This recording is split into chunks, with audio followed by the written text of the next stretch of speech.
And so we do have concerns that they would attempt to sell the facility, scrap the facility, and somehow leave Montana in the dark of night.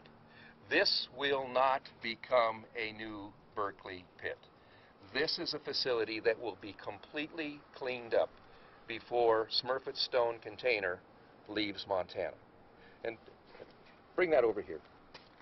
Now, the director of the Department of Environmental Quality, DEQ, Richard Opper, he and I were, now you can boo when I say this, he and I were graduate students together in soil science at Montana State University.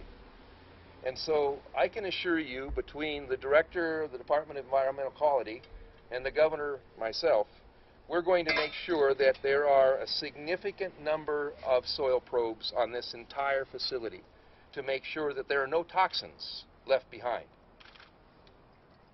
This has been an industrial site for decades.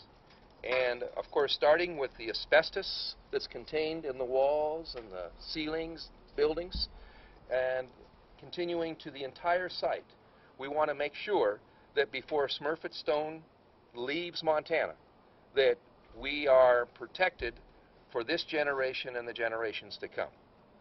So we would simply say to Smurfit Stone in particular, with this discussion of scrapping and trying to move very quickly in scrapping, kind of hold on to your horses here just a little bit.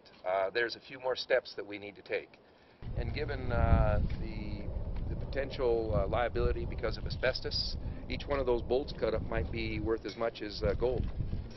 So I would say before we move aggressively that we have a very good plan and we recognize where all the potential hazards are. We need to make sure that we don't create an asbestos hazard. And furthermore, we want to make sure that any toxins that are left on this site are fully identified and are completely mitigated. Questions? All of us have been nonstop in discussion with not just Smurfit Stone, but many other companies that are interested in industrial processes here. I've heard ideas about energy production on this facility.